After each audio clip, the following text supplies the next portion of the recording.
Hello, today I thought we'd take a look at one of the 21-inch iMacs, so we're going to have a look at iMac number 4. When we tested this one last time, the problem with it, if I just have a look, it just said that it booted but it needed further testing, so we're going to boot it back up as it has been sat for a couple of weeks and we'll see how far we get. Might need to do a little bit of testing, but we'll see. Let's get a wipe down, it's covered in dust.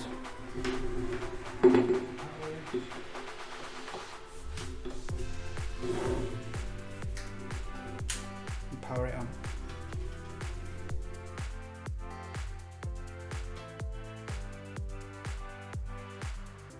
Okay, so by the looks of things, we've booted up to the login screen, so I'm just gonna set a new user account up and get to the desktop.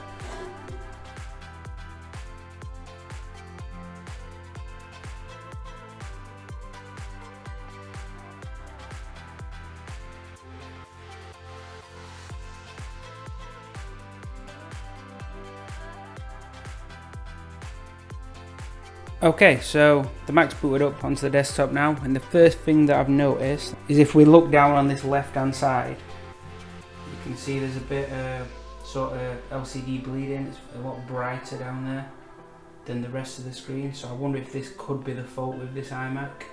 Okay, so I've jumped onto the Mac now, and I've used this in the past. It's called DriveDX. I wanted to just test the drive. You can download this from here. I have purchased it in the past. If you do like the software, I would advise buying the full version.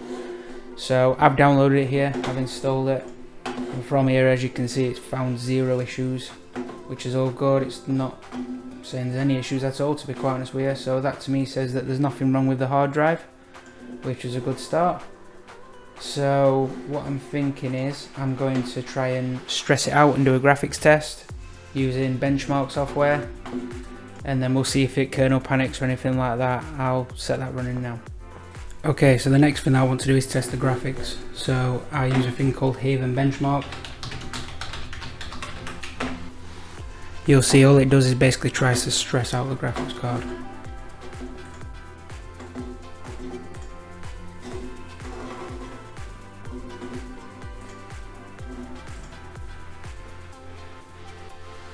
So I'll wait for this to download and then I'll set it running.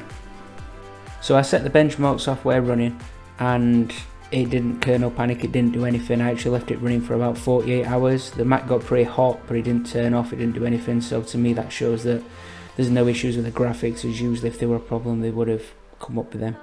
So then I moved on to testing the memory using MemTest86. I've also created a video which I'll put up on screen now, which shows you how to create a USB installer for a Mac and test the memory with MemTest86, and this was the result.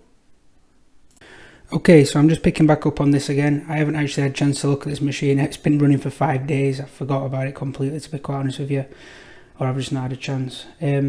Straight off here you can see that it passed all the tests. It did pretty much all of them. I didn't select just one particular one. So that to me shows that the memory's okay. So what I'm going to do is I'm going to do a secure erase on the hard drive. I've done a video about this before, so I'm not going to show this actually on camera. And then we'll go back to the desktop and we'll see if we can do any more testing. I mean, so far we've tested the memory, the hard drive, the graphics, and nothing's happening. So I'm not sure really what to try next. It looks like the issue could have been what I said initially about the corner of the screen just showing a little bit of clouding, but once the machine has actually warmed up, it seems to be fine. So yeah, I'll do a secure erase anyway, and we'll see what we can do from there. Okay, so it's a couple of days later again. The Mac, I did a secure erase on it. I've installed 10.12.6 onto the Mac, or 10.13.6. Keep saying 10.12.6. It's 10.13.6. Just double check. Yep, 10.13.6. I still can't find any fault. I've tested the camera, I've tested everything, so I'm just going to put it down as that there's no problem with this iMac, as I'm not sure what else to try. I left it running tests on the hard disk, so like with the other one where if you left it working a little bit, the Mac number 1, which you can see in one of my previous videos, that one would only replicate some kind of an issue if it was sat, like just if somebody was generally working on it, or if it were trying to play a video or something like that. I left it playing a video for 24 hours, nothing. So what I'm going to do is I'm just going to get a bit of a clean up and put it up for sale. So as I said, the secure is, there's no data left on it.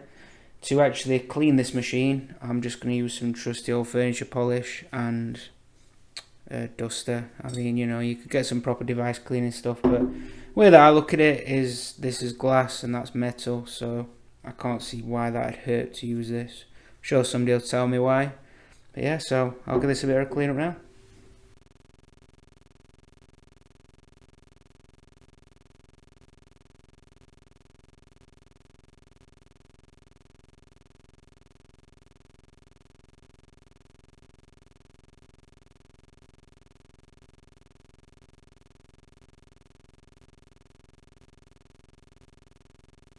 Right, there we go. So that's it. I don't have the original keyboard and mouse that come with this device, as you know from the original video, so I bought this cheap replacement mouse, which is pretty terrible, but better than nothing, I suppose.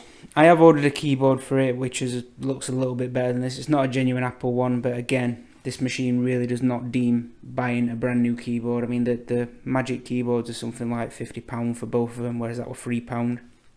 Replacement one was something like £6 or £7. The initial issue as well, when we were having the bleeding from the backlight down this side of the screen, that's completely gone now. I think I'm not sure why.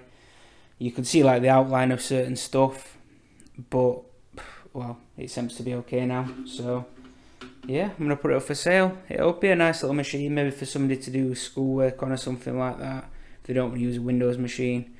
Just a cheap little machine. I'll most likely put this up for sale at around £200, something like that. It's got 12 gig of memory, an i5. It'll be one of the older i5s, but like I say, I'm sure it'll make somebody a nice Christmas present or something like that. But yeah, so sorry this video has been a little bit boring, as you know, it was just fault finding and we actually didn't find the fault. If you like the video, please subscribe.